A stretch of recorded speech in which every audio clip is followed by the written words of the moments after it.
देख रहे हैं आर्या न्यूज। रुक करते हैं इस वक्त की कुछ खास और बड़ी खबरों की ओर।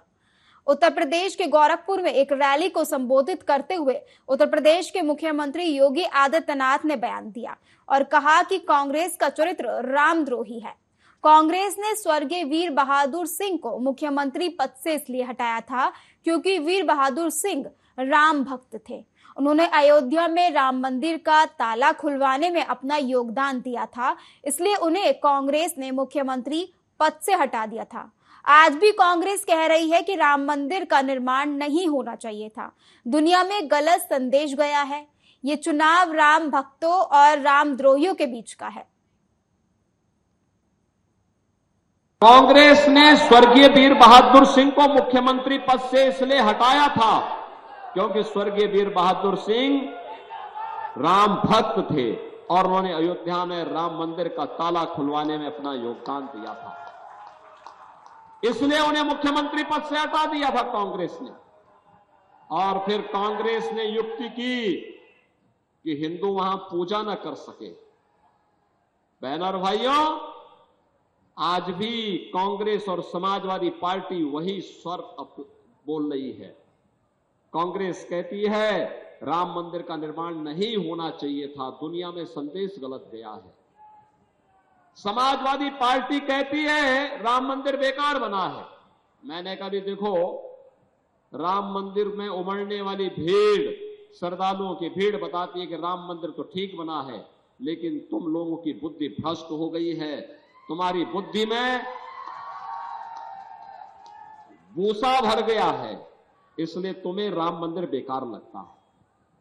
बहनों और भाइयों, राम मंदिर भारत की सनातन आस्था का प्रतीक है और इसीलिए जब राम मंदिर की बात आती है, ये पूरा चुनाव राम भक्तों और राम द्रोहियों के बीच में जा चुका है। एक तरफ राम भक्त हैं, राम भक्त भगवान राम की सेना। आपने देखा होगा अयोध्या में प्रधानमंत्री जी के कर कमलों से जब रामलला विराजमान हुए, 500 वर्षों का इंतजार समाप्त हुआ। रामलला के विराजमान करने के पहले अयोध्या का जो इंटरनेशनल एयरपोर्ट हम लोगों ने बनाया था, उसका नामकरण मोदी जी ने महर्षि वाल्मीकि के नाम पर किया।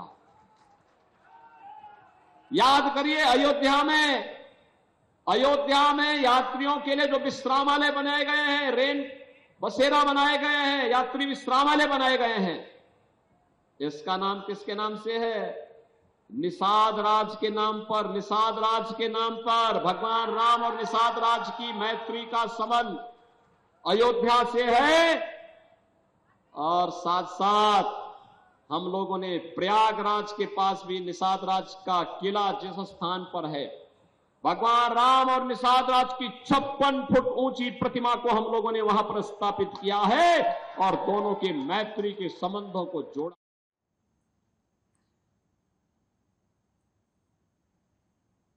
और राजद प्रमुख लालू यादव ने कहा इंडिया गठबंधन की सरकार बनेगी।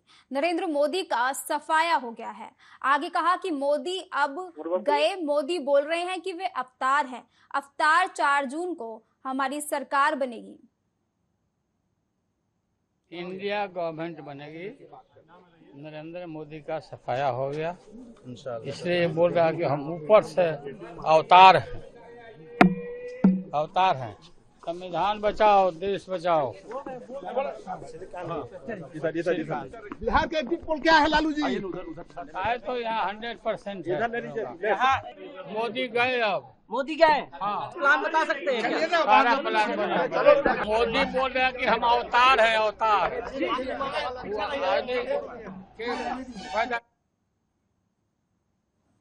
और दिल्ली के मुख्यमंत्री अरविंद केजरीवाल को सुप्रीम कोर्ट से झटका लगा है। जस्टिस ASO की अध्यक्षता वाली बेंच ने केजरीवाल की स्वास्थ्य जांच के लिए अंतरिम जमानत को 7 दिन बढ़ाने की मांग वाली याचिका पर तुरंत सुनवाई से इनकार कर दिया। इतना ही नहीं, बेंच ने देर से आवेदन दाखिल करने पर भी सवाल उठाए। जस्टिस ASO की बेंच ने कहा कि 17 मई को मुख्य मामले पर आदेश सुरक्षित रखा गया। उस बेंच के एक सदस्य जज पिछले सप्ताह अवकाशकालीन बेंच में थे। आपने तब क्यों नहीं यह मांग रखी? अवकाशकालीन बेंच ने केजरीवाल के वकील अभिषेक मनु सिंघवी से कहा कि वह सुनवाई का अनुरोध चीफ जस्टिस से करें। दरअसल दिल्ली के मुख्यमंत्री केजरीवाल को ईडी ने दिल्ली के कथित शराब नीति घोटाले में मनी लॉन्ड्रिंग के आरोप में 21 मार्च को गिरफ्तार किया गया था। केजरीवाल ने अपनी गिरफ्तारी को सुप्रीम कोर्ट में चुनौती दी है। सुप्रीम कोर्ट ने पिछले दिनों केजरीवाल को लोकसभा चुनाव में प्रचार करने के लिए 10 मई से 1 जून तक अंतरिम जमानत दी है। उन्हें 2 जून को सरेंडर करना है। उनकी तो तहे दिल से इच्छा है कि केजरीवाल मर जाए। मैंने 7 दिन तक केवल अपने टेस्ट कराने के लिए, क्योंकि मेरा वजन 7 किलो आपको वैसे ही दिख रहा हो,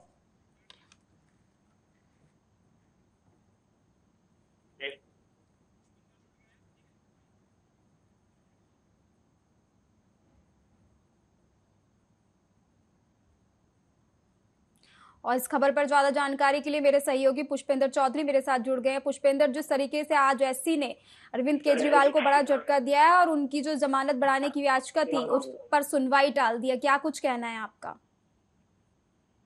जी बिल्कुल, हम अरविंद केजरीवाल के बारे में बात करें तो चुनाव से पहले ही ऐसे कयास लगाए जा रहे थे, उनको जमानत मिलनी जरूरी है और अंतरिम जमानत उनको दी गई। लेकिन अब की बार जो उन्होंने याचिका दायर की है उसमें उनके वकील अभिषेक मनु सिंघवी की तरफ से बताया गया है कि उनको मेडिकल टेस्ट करवाने, इस वजह से 7 दिन अतिरिक्त उनको चाहिए। लेकिन वहां पर जो कोर्ट की तरफ से कहा गया है उन्होंने उस याचिका को खारिज कर दिया।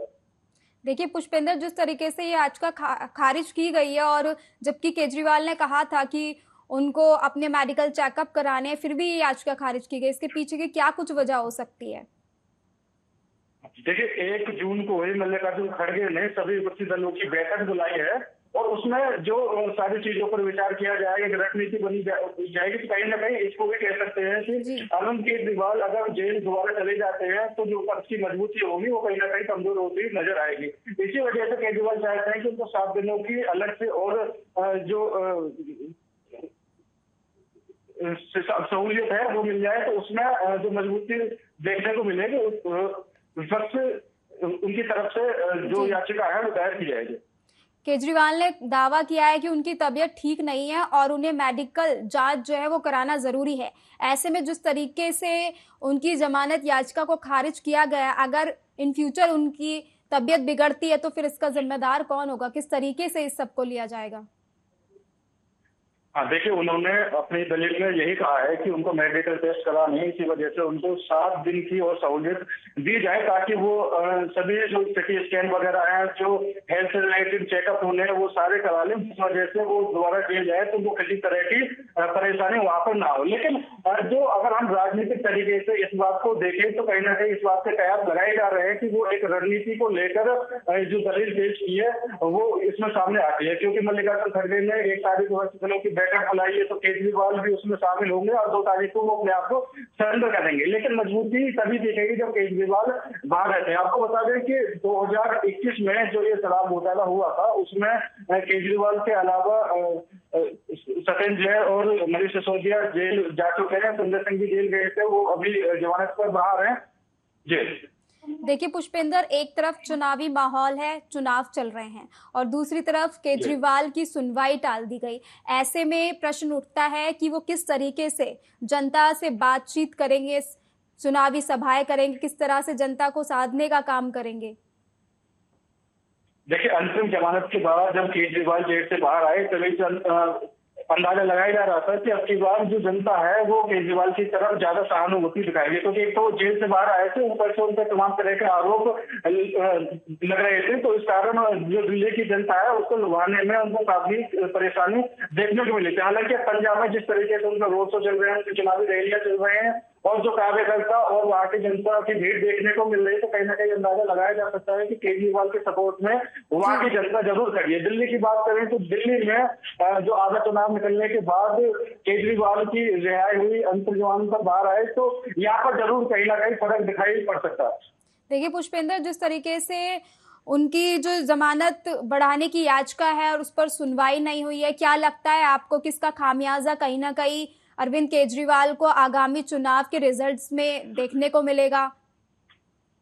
देखिए, अगर हम खमियाजे की बात करें तो साफ तौर पर देखा जा सकता है, अगर अरविंद केजरीवाल जेल के अंदर रहते हैं, उनको बाहर चुनाव करने का टाइम नहीं मिल पाता है, तो कहीं ना कहीं जो नुकसान है वो देखने की जरूर मिलेगा। अब लोकसभा चुनाव के बाद जो आगामी विधानसभा चुनाव आने, आगामी विधानसभा चुनाव आने, वहां पर आम आदमी पार्टी भी पार्टिसिपेट करने दिख रही है, और हरियाणा में भी आम आदमी पार्टी हर सीट पर चुनाव लड़ने की संभव कोशिश करेगी। हालांकि लोकसभा का चुनाव में वहां पर गठबंधन पर है कांग्रेस के साथ, तो एक सीट पर ही वहां पर केजरीवाल की जो पार्टी उसको मौका मिल पाया है। जी पुष्पेंद्र, एक तरफ चुनाव है, दूसरी तरफ दिल्ली के सीएम है, तमाम तरीके के कामकाज उनको रहते हैं, और जिस तरीके से वो अंदर जेल में रहेंगे तो कैसे सारे दिल्ली को चला पाएंगे, कैसे तमाम कार्य हैं उनको कर पाएंगे? देखिए, जिस दिन अंतरिम जमानत केजरीवाल को मिली थी, ये बात तभी साफ हो गई थी कि जेल से बाहर जाने के बाद 21 दिन के लिए जो केजरीवाल जेल से बाहर आए हैं, तो भी वो ना तो कार्यालय जा सकते हैं और ना ही कोई सरकारी फाइल पर वो अपने हस्ताक्षर करते हैं। तो सरकारी कामों को लेकर केजरीवाल के लिए जो गाइडलाइन कोर्ट की तरफ से जारी की गई थी, तो उन पर वो बिल्कुल भी अपनी जो उनका केस चल रहा है, ना उसमें छानबीन कर सकते थे, ना वो सीएम दफ्तर जा सकते थे। ये चीजें पहले ही अदालत ने समक्ष रख दी थी। क्या लगता है पुष्पेंद्र, जिस तरीके से उनकी जमानत पर सुनवाई टाल दी गई, केजरीवाल की मुश्किलें बढ़ेंगी? जी बिल्कुल, केजरीवाल की मुश्किलें यहाँ पर बढ़ती हुई साफ दिखाई दे रही हैं। यहाँ पर जो सीधा सीधा अंदाजा है, सीधा सीधा आकलन अगर हम बताएं तो जो अब रिजल्ट आने वाला है, अगर इंडिया गठबंधन उस रिजल्ट में सरकार बनाता हुआ दावेदारी पेश करेगा, तो कहीं ना कहीं केजरीवाल जेल के अंदर रहना उनको एक नुकसान हो सकता है। अगर वो जेल से बाहर रहते हैं तो वो भी एक रणनीति बनाकर इंडिया गठबंधन के साथ रहकर आगे की चीजों को तैयार करेंगे। और जो केजरीवाल शुरू से ही चुनावों को लेकर करते हुए आए, उन्होंने अपना खुद के एक मैनिफेस्टो तैयार किया था जो इंडिया गठबंधन से अलग था। अपने मैनिफेस्टो में जिस तरह की बातें उन्होंने कही थी, उन्होंने पी और तो भी अपना एक मैनिफेस्टो में अलग से लिखा था। उन्होंने कहा था कि पीएम को हम वापस लेकर आएंगे, वो भारत का हिस्सा है, जबकि इंडिया गठबंधन में वो चीजें नहीं थी। तो कहीं ना कहीं कह सकते हैं कि अगर इंडिया गठबंधन की सरकार बनती हुई नजर आती है तो अरविंद केजरीवाल का भी एक अहम रोल उसमें होगा, और अरविंद केजरीवाल अगर जेल के अंदर होते हैं तो उनको कहीं ना कहीं नुकसान हो सकता है, क्योंकि आम आदमी पार्टी की तरफ से अगर केजरीवाल की दलीलें इंडिया गठबंधन के सामने कोई नहीं रख पाएगा तो वहां पर उनको नजरअंदाज जरूर किया जाएगा। देखिए पुष्पेंद्र, जो है बेंच ने ये भी कहा है कि आपने देर से आवेदन दिया है, अगर आपने आवेदन जल्दी दिया होता तो शायद जमानत मिल जाती।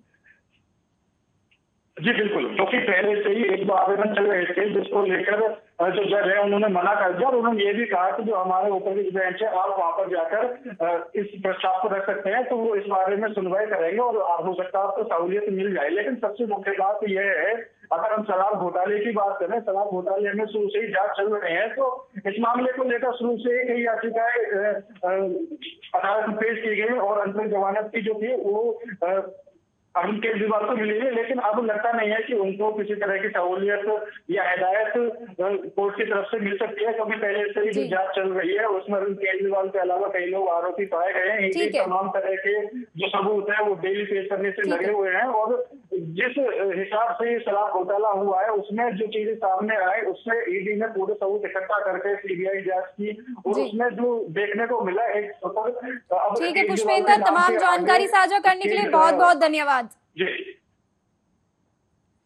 और नए संसद भवन के 1 वर्ष पूरा होने पर लोकसभा अध्यक्ष ओम बिरला ने कहा, 28 मई 2023 को 1 वर्ष पूर्व देश के प्रधानमंत्री नरेंद्र मोदी ने इस भवन का लोकार्पण किया था।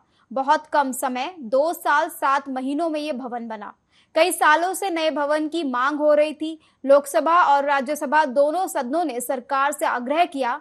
नए संसद भवन में नई तकनीकें हैं, बिजली की बचत, पानी की रिसाइकलिंग और इसी के साथ साथ नई तकनीक का उपयोग करते हुए सदस्यों को पेपरलेस बनाने में महत्वपूर्ण है।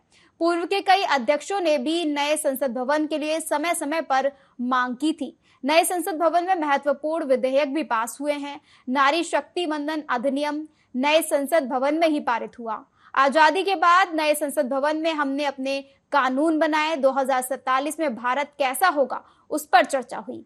कम समय में संसद भवन का बनना अपने आप में ऐतिहासिक है। 28 मई 2023 को आज के दिन 1 वर्ष पूर्व देश के प्रधानमंत्री माननीय नरेंद्र मोदी जी ने इस भवन का लोकार्पण किया। इस भवन का शिलान्यास भी माननीय प्रधानमंत्री नरेंद्र मोदी जी ने किया और बहुत कम समय में 2 साल 7 महीनों के अंदर ये भवन बना, जो हमारे देश के आत्मनिर्भर का मॉडल भी है और हमारे 140 करोड़ देश की आकांक्षाओं अपेक्षाओं का प्रतीक भी है। मैं निश्चित रूप से कह सकता हूं, प्रधानमंत्री नरेंद्र मोदी जी के विजनरी नेतृत्व के कारण कम समय के अंदर ये भवन बना, जो हमारे आत्मनिर्भर भारत की झलक है। कई सालों तक नए भवन की मांग हो रही थी। लोकसभा राज्यसभा दोनों सदनों ने सरकार से आग्रह किया, सरकार ने हमारे प्रस्ताव को स्वीकार किया और नया संसद भवन बना। और आज नए संसद भवन जहां नई टेक्नोलॉजी और टेक्नोलॉजी के साथ इको फ्रेंडली, हम देखते हैं कि बिजली की बचत, पानी का पुनः रिसाइकलिंग, और इसी के साथ साथ माननीय सदस्यों को नई टेक्नोलॉजी का उपयोग करते हुए पेपरलेस बनाने में ये संसद भवन अपने आप में महत्वपूर्ण है। वर्तमान परिप्रेक्ष्य में क्योंकि हमारे नए संसद भवन की आवश्यकताएं थी, पूर्व के कभी माननीय अध्यक्षों ने भी नए संसद भवन के लिए समय समय पर मांग की थी। मैं कह सकता हूं कि ये नए संसद भवन में जहां महत्वपूर्ण विधेयक भी पारित हुए, वहां पर संविधान संशोधन विधेयक पारित हुआ, नारी शक्ति वंदन अधिनियम। इन नारी शक्ति वंदन अधिनियम की बरसों तक मांग हो रही थी। नए संसद भवन के अंदर ये विधेयक पारित हुआ और इस संविधान संशोधन से हमारे देश की महिलाओं को लोकसभा राज्यसभाओं के अंदर भी 33% के साथ उनको नेतृत्व करने का अवसर मिलेगा, ताकि जनता के अपेक्षा आकांक्षाओं को वो राज्य की विधानसभाओं में, लोकसभा में रख सके। इसी के साथ साथ हम अंग्रेजों के कानून से अभी तक देश चल रहा था। आजादी के बाद इस नए संसद भवन के अंदर और केंद्रीय गृह मंत्री अमित शाह के बयान पर राजद नेता मृत्युंजय तिवारी ने प्रतिक्रिया दी और कहा, इंडिया गठबंधन के लोग सरकार बनाएंगे और भाजपा में आपस में सिर्फ फुटबॉल करेंगे। आरएसएस से लेकर भाजपा के सारे नेता अभी से प्लानिंग शुरू कर चुके हैं। ये आने वाले तूफान के पहले की खामोशी है। आरएसएस में भी इस बात की चर्चा है कि मनमानी और हिटलर शाही चल रही है।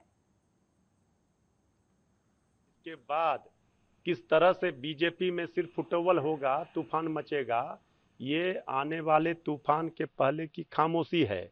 और जिस तरह से आरएसएस में भी इस बात की चर्चा है कि कब्जा कर लिया गया है, कि मनमानी हिटलर शाही चल रही है, तो अब तो बीजेपी में चर्चा हो रही है कि विपक्ष का नेता कौन बनेगा, इस पर सिर्फ फुटबॉल होगा। इंडिया गठबंधन के लोग कोई बाबेला नहीं।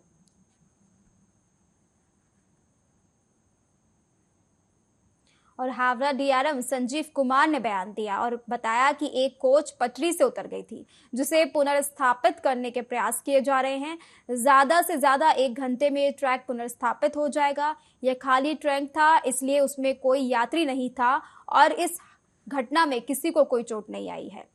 अपकॉर्ड भी ये आप देख रहे हैं, एक कोच का डिरेलमेंट हुआ है, उसको हम लोग रिरेल करने की कोशिश कर रहे हैं। अभी थोड़ी देर में हम सारे इक्विपमेंट आ गए हैं, सारे इंजीनियर आ गए हैं, काम चालू है। तो ज़्यादा से ज़्यादा 1 घंटे में ये ट्रैक रिस्टोर हो जाएगा। कितना दिक्कत हो रहा है, कितना गाड़ी अब तक? नहीं, गाड़ियाँ तो सारी, क्योंकि हमारे अपकॉर्ड भी है तो अप डाउन ये सारी मूवमेंट अभी चल रही है। कोई कैजुअलिटी वगैरह था? नहीं, ये एम्प्टी रेक था, ये एम्प्टी रेक ये हावड़ा जा रहा था, इसलिए इसमें कोई पैसेंजर नहीं था, इसलिए कोई कैजुअलिटी वगैरह नहीं। अभी क्या हालत है? कौन 4 लाइन में कितना लाइन काम पे आ रहा है? नहीं, अभी एक जो ये लाइन है डाउन रिवर्सिबल लाइन है, और ये इसके बगल का जो अप मेन लाइन, ये 2 ब्लॉक हैं, इस पे मूवमेंट नहीं हो रहा है। बट चूंकि हमारे पास और अपकॉर्ड भी लाइन मूवमेंट अवेलेबल। फिलहाल मेरे साथ इस बुलेटिन में इतना ही। तमाम बड़ी खबरों के लिए आप देखते रहिए आर्या न्यूज। नमस्कार।